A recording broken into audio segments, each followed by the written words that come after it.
de 2 Reis, no capítulo de número 6,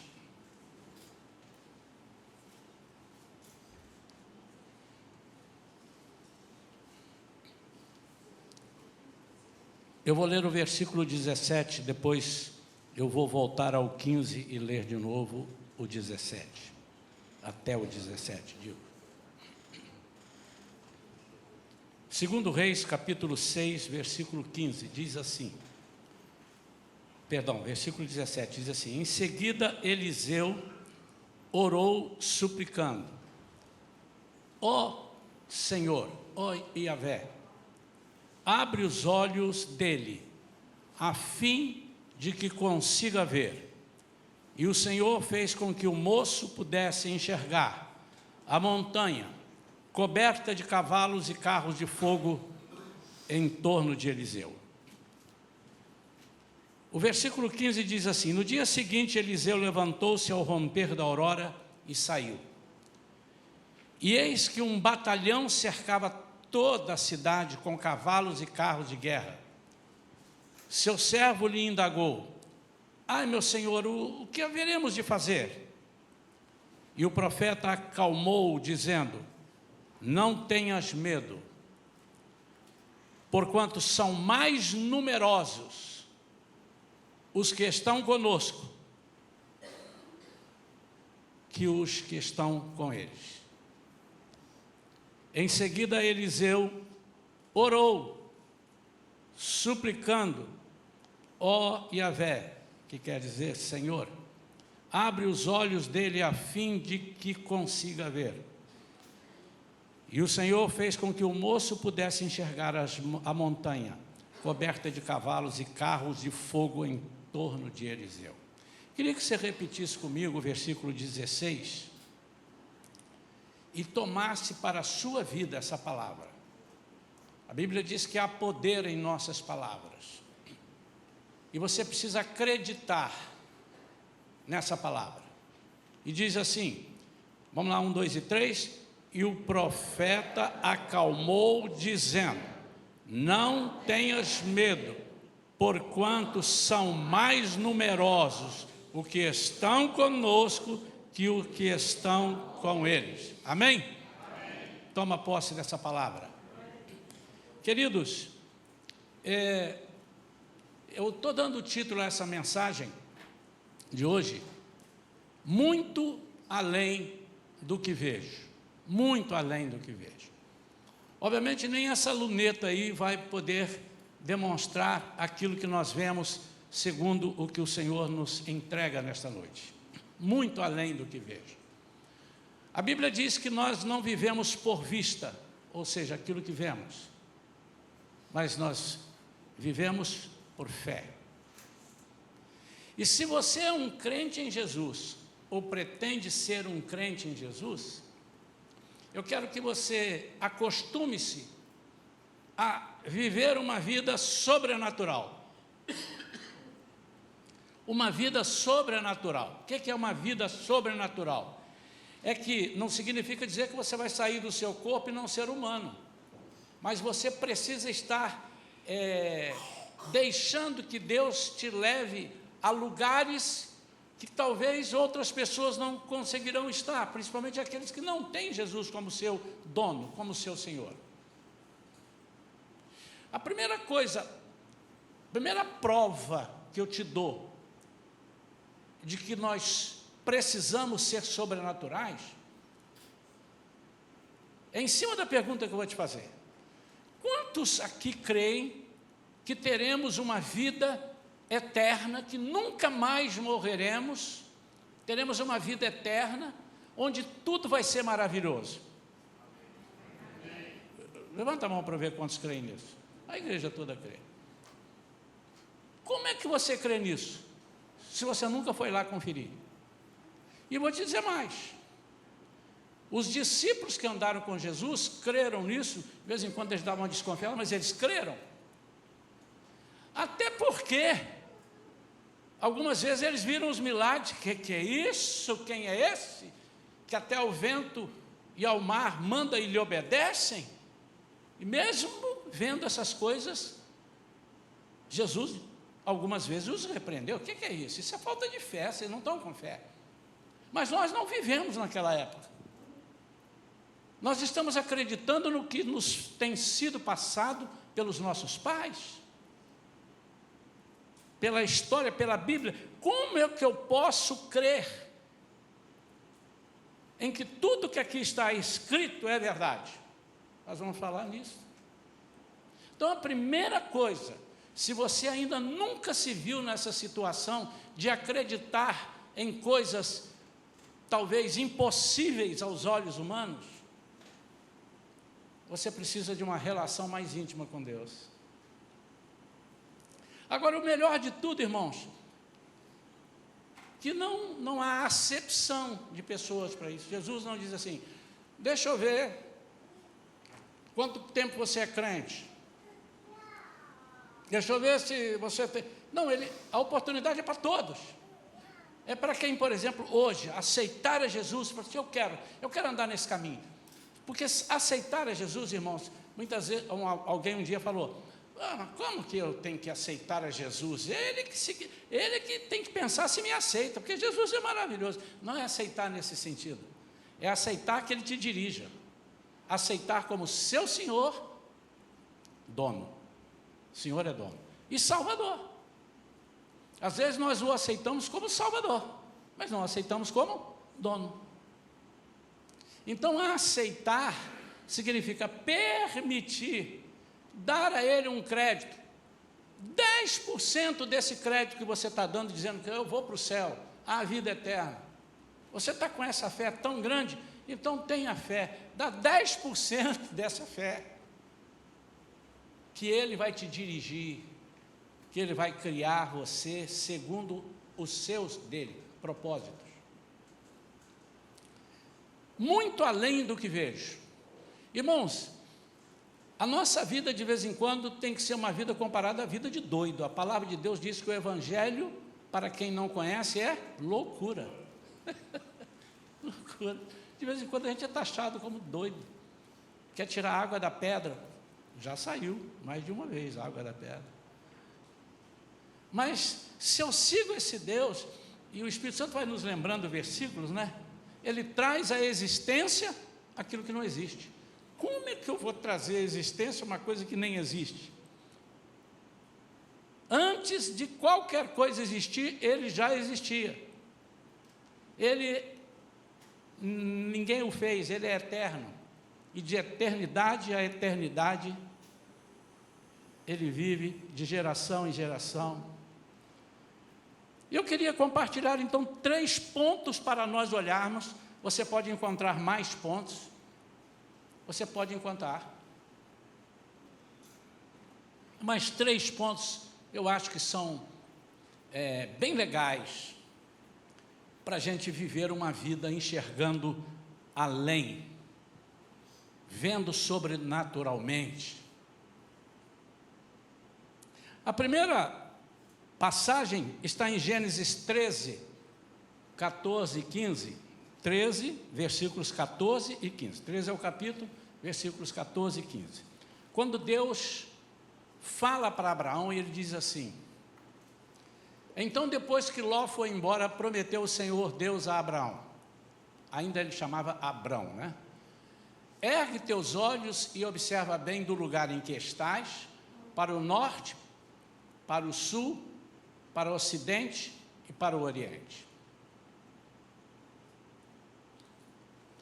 Toda a terra que vês, eu te darei a ti e à tua descendência para sempre. O que aqui fala? Aqui fala de fé. Então, para você enxergar isso que nós estamos dizendo, você precisa ter fé. Por isso eu fiz a pergunta. Como é que você sabe que há uma vida eterna se você nunca viveu? Através de que você crê que isso possa existir? Através da experiência com Deus.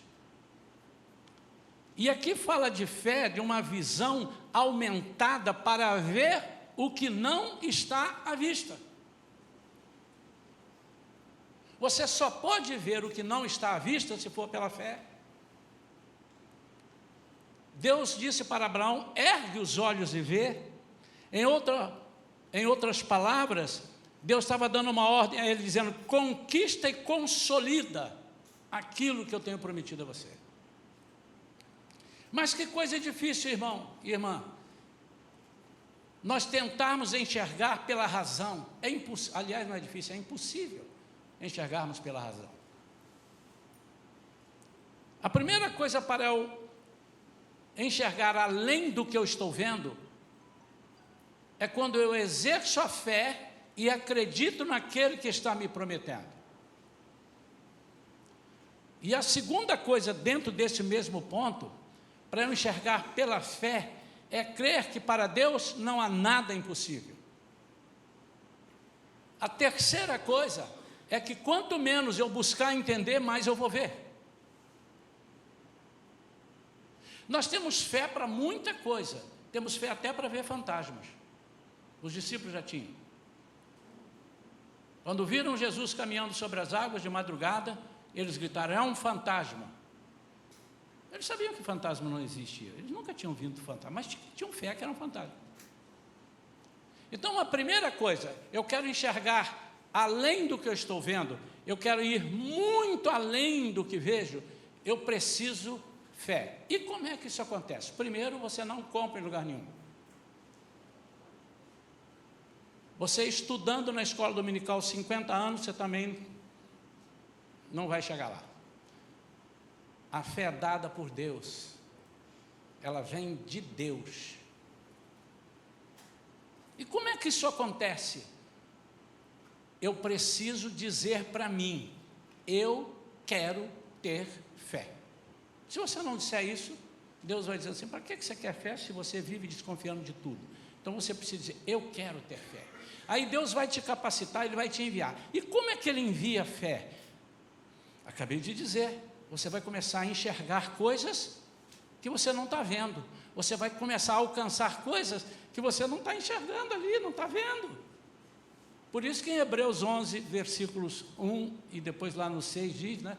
Ele diz, ó, a fé, é a certeza das coisas que se esperam. Eu estou com certeza, eu estou esperando, mas já estou com certeza. E quando eu estou com certeza, eu descanso. Porque eu tenho fé, eu já tenho certeza, eu estou esperando uma coisa, eu já tenho certeza. E a convicção de um fato que eu não vi.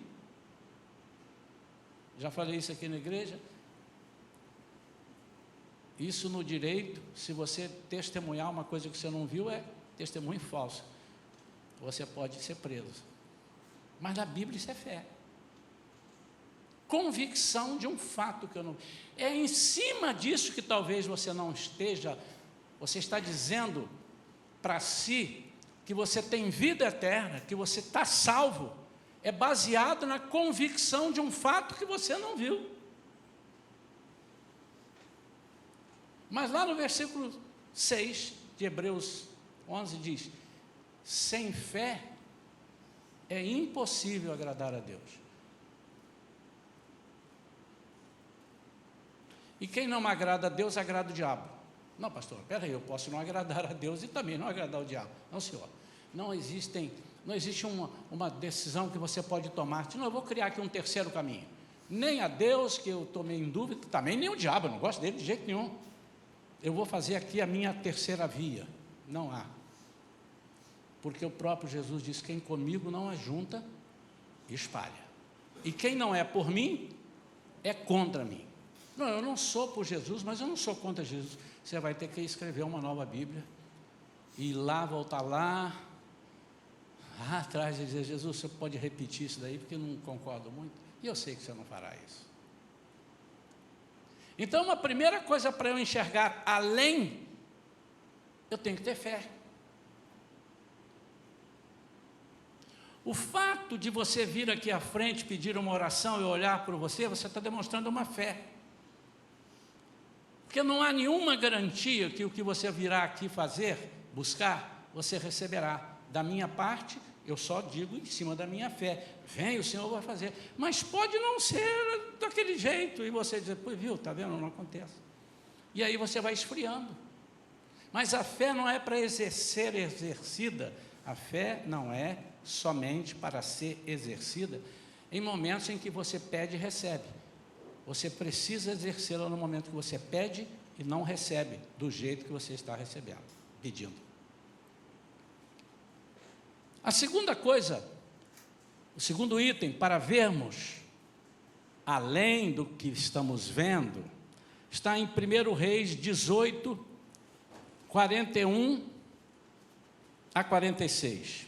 Então, 1 Reis 18, 41 a 46. Diz assim, agora vai falar, agora é Elias, né? Aqui, dentro do texto principal, nós estamos falando de Eliseu. Então, em seguida orientou Elias a Acabe, eis que agora pode subir, comer e beber, porquanto já ouço o barulho da chuva que se aproxima. Enquanto Acabe caminhava para seu desjejum, Elias subiu ao cume do Monte Carmelo, prostrou-se, inclinou-se até o chão e colocou o rosto entre os joelhos. Então ordenou ao seu servo, sobe agora e olha para o oeste, para o lado do mar. Ele subiu, olhou e disse, não há nada lá, Senhor. Mas Elias ordenou, retorna ao mesmo lugar 7 vezes. Na 7ª vez, exclamou o servo, há uma nuvem que se levanta do mar, mas do tamanho da mão de um homem. Então Elias respondeu, sobe e leva esta mensagem a Acabe, prepara o teu carro e desce antes que a forte chuva te impeça de vir. Em pouco tempo, o céu se escureceu completamente, com as muitas nuvens, chegou a ventania e caiu uma grande chuva. Acabe subiu em seu carro e partiu apressadamente para Jezreel. Então o poder de Yahvé, o Senhor, derramou-se sobre Elias, e ele, prendendo sua capa com um cinto, correu com a força extraordinária à frente de Acabe, por todo o caminho até as portas da cidade de Jezreel. Esse texto aqui está dentro de um contexto, que Elias já havia profetizado, que não vai chover aqui até que eu fale de novo. Obviamente ele está dizendo, até que o Senhor me fale e eu te fale. Mas irmãos, para mim seria fácil o Senhor dizendo assim, olha, avisa que vai chover e já olha o céu que já está escurecendo. E você sabe, ó, já começaram uns pingos ali, vaza e avisa. Essa segunda parte fala de intimidade com Deus. Porque se pela fé eu vejo coisas que Ele fala para mim, e exerço essa fé e vou vendo outras coisas, vou vendo, eu passo a ter uma intimidade. E há coisas que nós só vemos com intimidade. Há coisas que nós só conseguimos observar em alguém se eu tiver um pouco mais de intimidade. Com Deus, muito mais. E deixa eu te dizer, Deus nem um pouco é bloqueado para mostrar a intimidade dEle para você e querer que você seja íntimo dEle. Nem um pouco. Ao contrário, Ele ama ser nosso íntimo. Então, essa segunda parte fala de intimidade com Deus, intimidade com o sobrenatural. Só quem o conhece bem é capaz de discernir os seus dele sinais. Você tem uma intimidade com seus familiares que certamente ninguém tem. Eu tinha uma intimidade com meu pai que nenhum dos meus amigos que frequentavam a minha casa tinha. Eu entendia os sinais dele sem lhe dar uma palavra. Se ele estivesse de frente para mim e eu falasse uma coisa que ele não gostava, ele fazia assim, ó. Eu já sei, pegou o carro, a roda agarrou aí. E se ele tossisse então, eu falei, hoje eu não dou. Mas é porque eu tinha intimidade. Talvez se ele fizesse isso, alguém poderia pensar, seu pai está gripado. E às vezes, amados, nós jogamos fora esse atributo que o Senhor vai nos dar de reconhecer os sinais, porque há atributos que somente pertencem a Deus, e outros Ele divide conosco. E esse sobre conhecermos, sobre lermos o céu, é um atributo, é uma qualidade que Ele quer que nós desenvolvamos. Ele está pronto a que nós tenhamos. E ali, quando Elias viu uma nuvem do tamanho da mão de um homem, ele disse assim, o Senhor precisa de mínimo, aliás, ele não precisa nem de nada, né? Ele traz a existência que não existe, mas aquilo ali eu já sei, vai vir uma enxurrada, vai vir um temporal, porque eu conheço Deus, eu vejo o que ninguém está vendo, assim como Eliseu ali viu alguma coisa que ninguém estava vendo e pediu a Deus que mostrasse o seu moço. Ele está assustado com os inimigos lá cercando que vieram atacar Eliseu. E Eliseu disse assim, olha, vamos orar, Senhor, mostra a ele. E ele viu alguma coisa sobrenatural, porque os cavalos de fogo não estavam ali.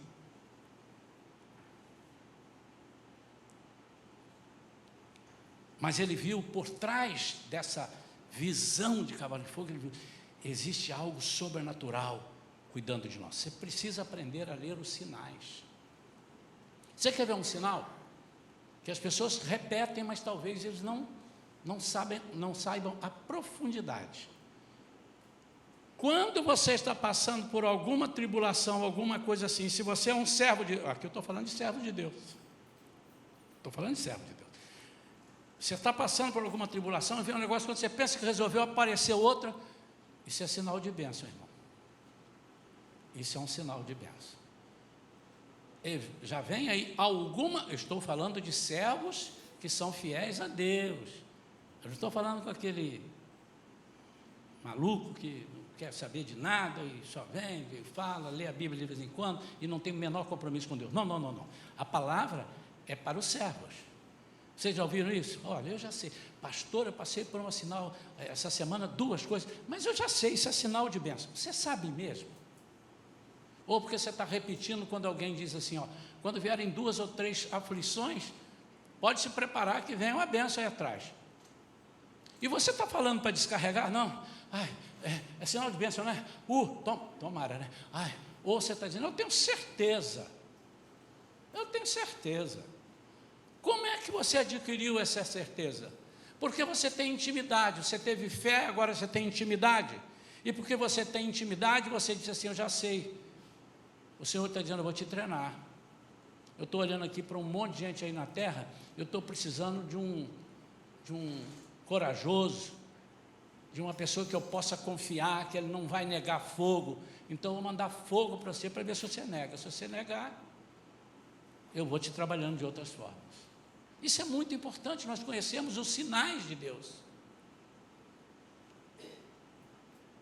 A Bíblia está repleta de exemplos de sinais de Deus. Nós temos vivido sinais de Deus. Há sinais que o Senhor só está querendo falar conosco. Diz, olha o prumo, ora mais. Aí você diz, eu preciso orar.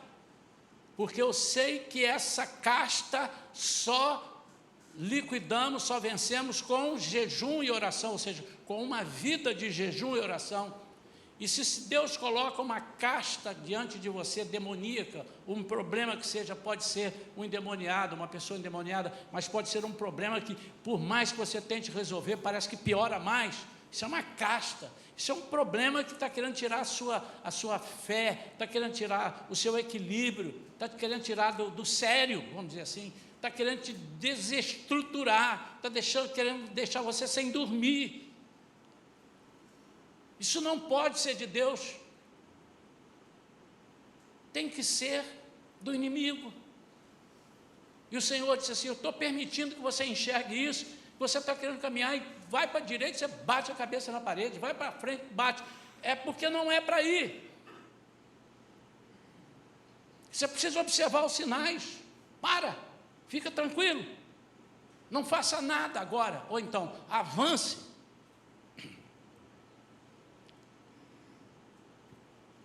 Elias viu o que ninguém estava vendo, pois tinha visão ampliada. Ele via além das contas, porque ele não via com olhos carnais. Não basta olharmos, precisamos discernir com olhos espirituais. Há coisas debaixo dos nossos olhos que não percebemos. Será que Deus não tem mostrado a você coisas simples no dia a dia que você não consegue enxergar? É porque você precisa exercitar melhor essa função na sua vida, de enxergar além do natural.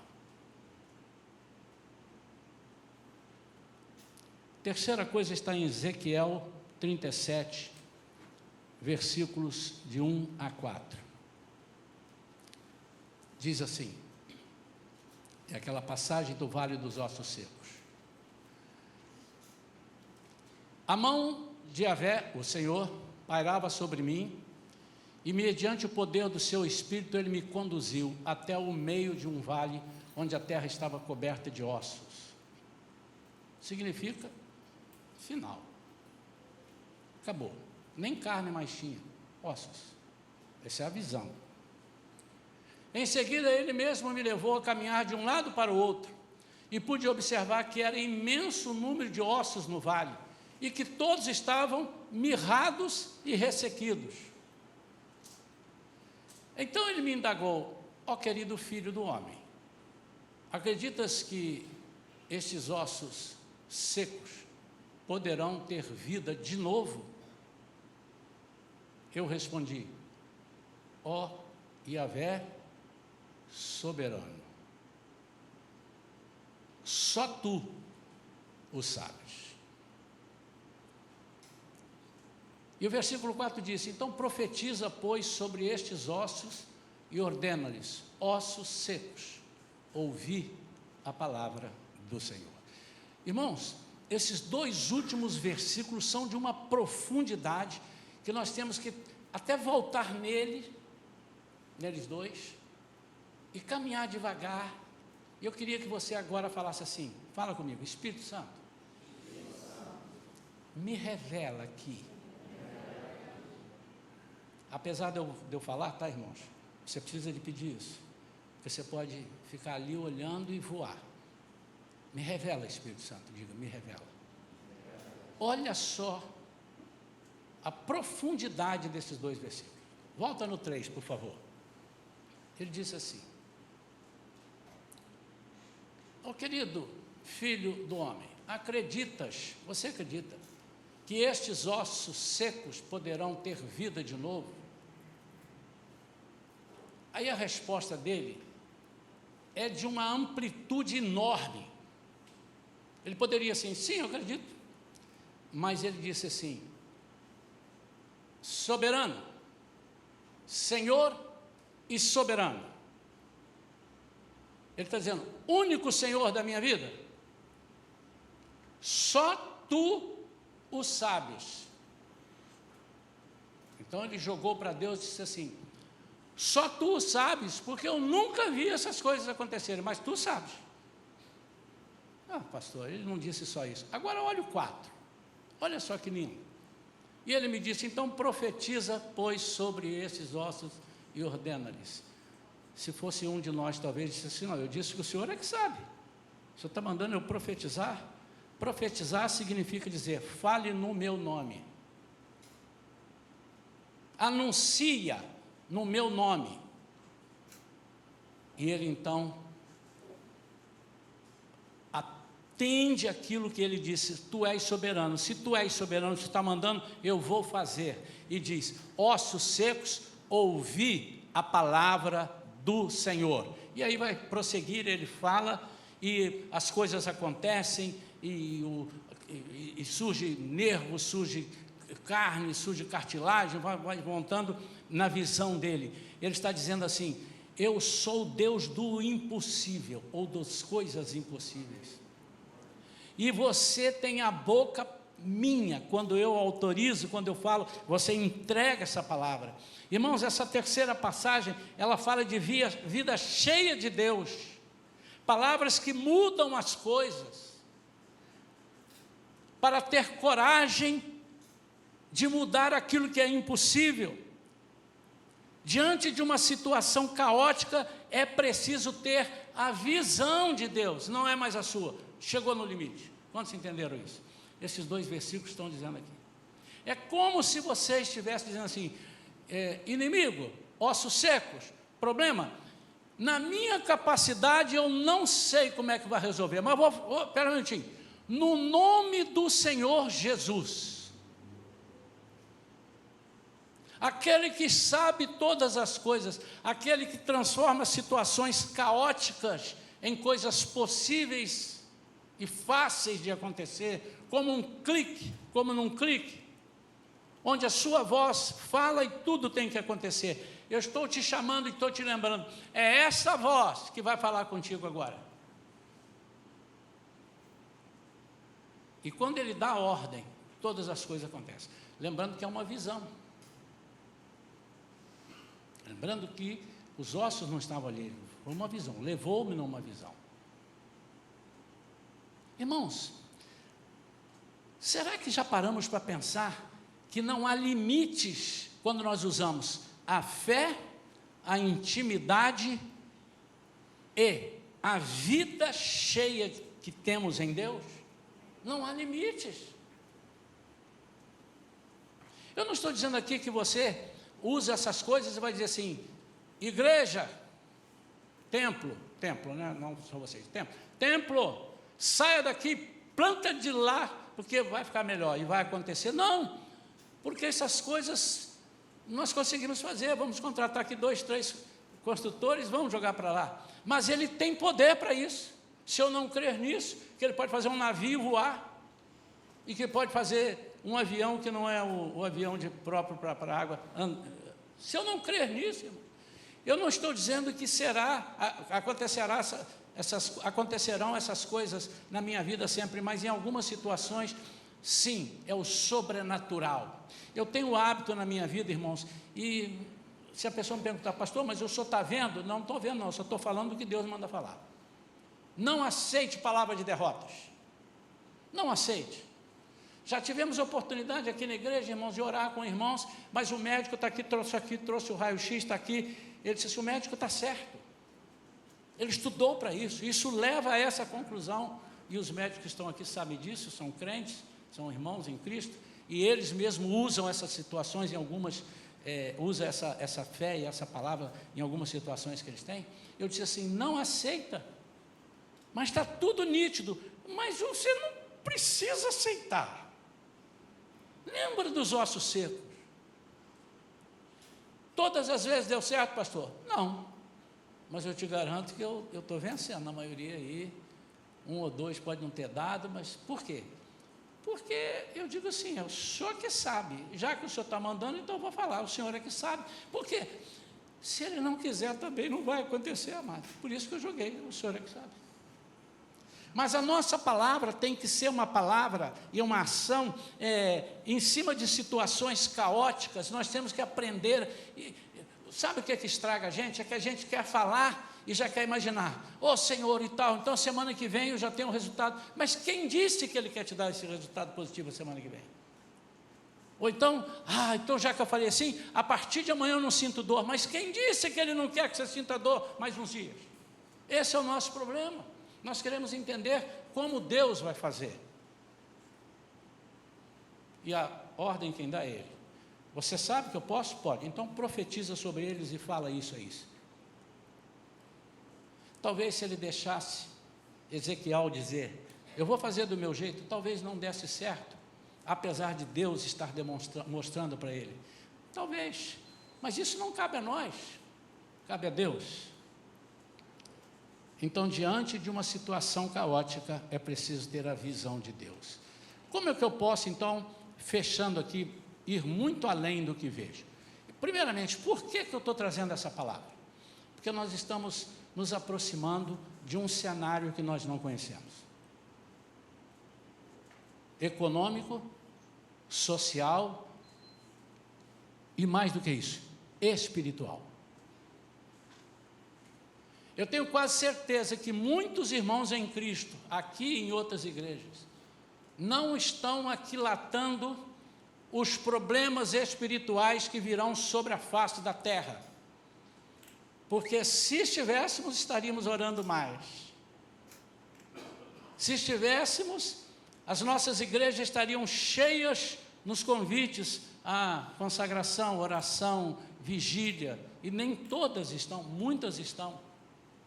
E isso não está acontecendo no país, no Brasil, mas em todos os lugares do mundo, porque essa perseguição espiritual, esse problema que enfrentaremos até um certo ponto, porque a igreja de Cristo, segundo o nosso entendimento, nós somos da corrente, a maioria talvez pense assim, mas não vamos discutir isso, que nós seremos arrebatados antes do início da tribulação. Isso virá sobre todo o mundo, não virá sobre o estado do Rio, não virá sobre o Brasil, não virá sobre o Brasil e a Argentina, isso virá sobre toda a face da terra. E há muitas pessoas que estão sendo amedrontadas, medo de sair, medo daquilo que uma pessoa que talvez você não conheça direito, ou conheça mais ou menos, e não tenha a fé que você tem, ele consegue te jogar para o buraco, você com essa fé toda. Um colega de trabalho fala um negócio e você desestrutura, e sai do ar, e já começa a chorar, mas a palavra de Deus está contigo. Só para você ter certeza, já falamos isso aqui, vamos repetir muitas vezes. O poder que a igreja tem, ninguém tem na face da terra. É o poder e a oração da igreja que segura o Espírito Santo. Isso é bíblico, irmãos. O dia que a igreja for arrebatada, o Espírito Santo será restringido nas suas ações, de propósito, não que ele perderá a força. Ação de Deus. E o inimigo vai fazer, não poucas e boas, muitas e ruins. Mas quando a igreja, e aqui estará ainda alguns da igreja, e estará uma igreja de Satanás. Então a igreja de Cristo, quando ela clama, as coisas acontecem, porque a igreja é o corpo de Cristo, onde ele mesmo é a cabeça. O poder que foi dado à igreja está lá em Efésios. É o poder que Jesus conquistou tudo na terra, acima da terra, e entregou para a igreja. Somos nós. Através do Espírito Santo, nós temos uma palavra de vida, nós temos canhão na voz. E essa palavra que eu estou trazendo é porque eu tenho conversado com pessoas que estão amedrontadas, estão mais preocupadas com o que o diabo pode fazer do que Deus pode fazer conosco. Por isso que Eliseu disse: take it easy. Igreja é cultura, irmãos. Maior são aqueles que estão conosco, são mais numerosos, está mais conosco do que aqueles que estão com eles. E nós, no Novo Testamento, conhecemos: maior é o que está em mim do que o que está no mundo. Então essas 3 colocações são para que nós não entreguemos os pontos. Não entreguemos os pontos. Nós não podemos dizer: a esperança, completa para mim 1, 2 e 3. Não, a nossa esperança não morre. A Bíblia diz que Jesus é eterno, Ele é a nossa esperança viva. Não morre. Pare de falar essas coisas. A esperança é a última que morre. Fulano está passando um aperto, está passando o pão que o diabo amassou. Que pão que o diabo amassou, irmãos? Quem é o pão? vamos agora ministrar a ceia. Ele disse, eu sou o pão vivo que desceu do céu. E onde é que me consta que o diabo amassou Jesus? Nós falamos coisas, e daqui a pouco nós estamos dizendo, não tem jeito mesmo não. Aí o outro disse, não tem mesmo não. Fechou. Quando dois concordarem na terra acerca de qualquer coisa, será concordado no céu. Comerciantes, olhem para mim, aqui temos alguns profissionais liberais. Seu colega disse, esse Natal vai ser o pior. Disse, eu estou vendo, vai ser mesmo. Já fechou, vai ser para você. Mas se eu disse assim, rejeito essa palavra. As pessoas agora estão se separando muito, está sendo normal. Não, isso é anormal, não aceito. Aqui não, na minha casa não. Você quebrou ela. Mas como é que você pode ver se tudo caminha para piorar?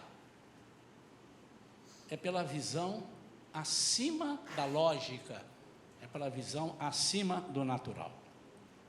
E eu quero nesse momento, antes de participarmos da ceia, eu quero orar.